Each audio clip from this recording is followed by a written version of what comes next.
he'd make him extremely dangerous. If you look at it last year, Saquon Barkley led the team in receptions and targets. He's a running back. And so you add a guy not only in Darren Waller, then you go and add DeAndre Hopkins to a team that not only made the playoffs last year, but won a playoff game. And then in Brian Daboll, Coach of the Year, his second season, they would be a lot more dangerous than they were before. You have a true number one receiver target. Then you have a true number one tight end target. And then if Saquon gets all his stuff worked out in his deal and he ends up signing this long-term deal or franchise tag, then you have a dominant running back as well. And so add all those pieces to Brian Daboll and his genius, taking Daniel Jones to what he was before to what he is now. Now you have an extremely dangerous team that can really make some noise come playoff time. Nick, what do you think?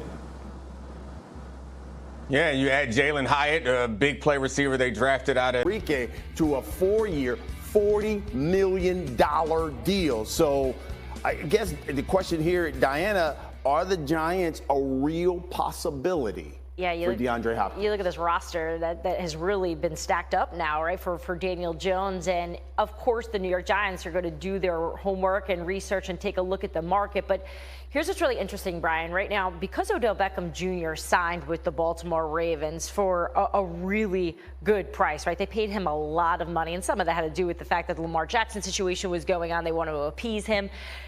It changed the wide receiver market, right? So DeAndre Hopkins wants to get paid the type of money that we saw Odell Beckham Jr. get paid. Not that same exact amount, but money's definitely part of this. And financially, when you're looking at all the teams around the league that are interested in DeAndre Hopkins, it's got to work financially for them. So you look at teams like the Chiefs, the Bills. You heard Nick talk about them being a good fit for them.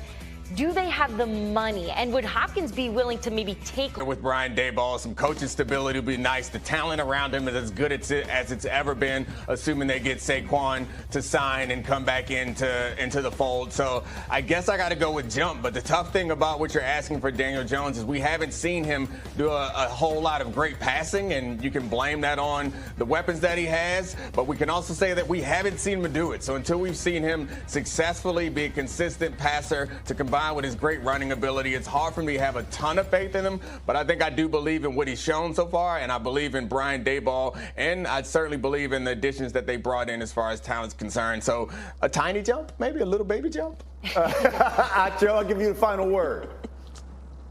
Man, I'm going big jumps. Forget the baby jumps, the tiny jumps, right? Like, I'm talking about like the box jumps, like 66-inch box jumps that you see freak athletes doing. The reason I say that is this.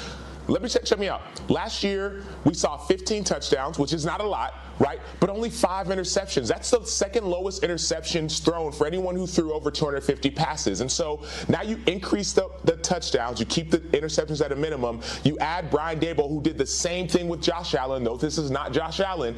But you add that second year with the weapons. I'm expecting a much, much bigger jump for Daniel Jones. Hey, look, you look in that postseason, he played for at the end of his career to go pair it with Daniel Jones, who is their franchise quarterback in New York, but I'm not sure that's a quarterback that DeAndre Hopkins will want to tie himself to if he's looking to be competitive and make a run at the Super Bowl. I think some of these other names might be a little bit more attractive, especially if anyone's expecting him to take less than his value.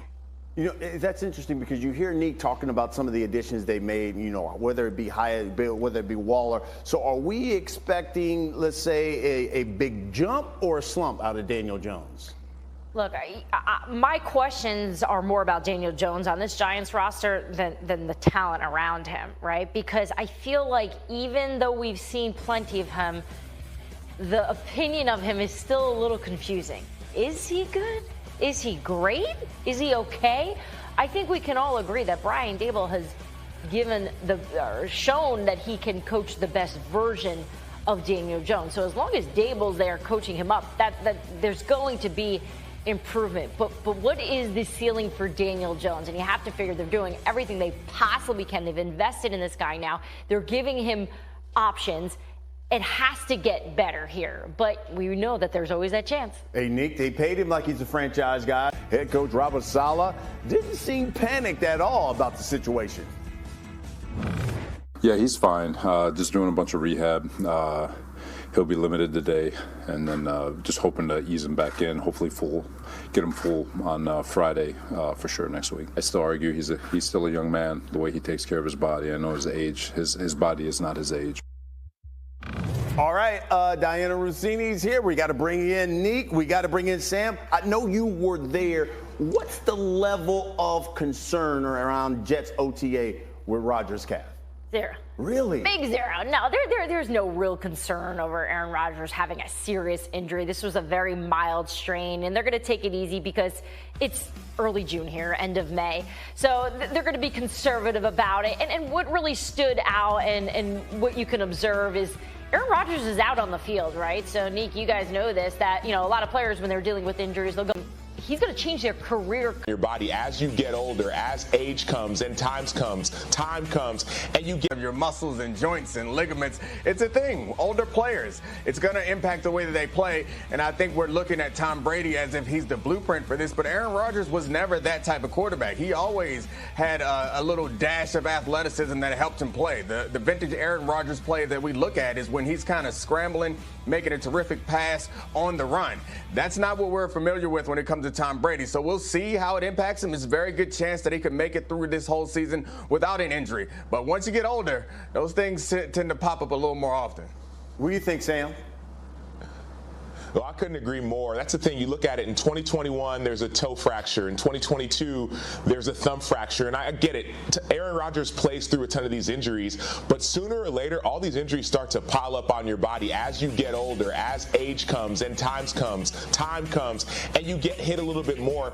It takes longer to recover. And so this injury may not be that huge of a deal, but it may. Should there be some concern?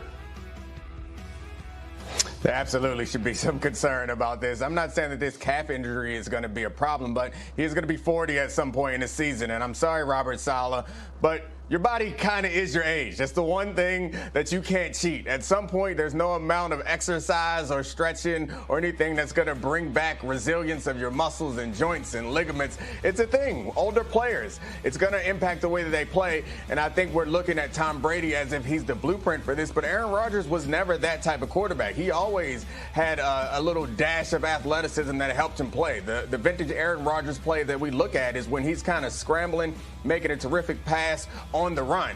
That's not what we're familiar with when it comes to Tom Brady. So we'll see how it impacts him. It's a very good chance that he could make it through this whole season without an injury. But once you get older, those things tend to pop up a little more often. What do you think, Sam?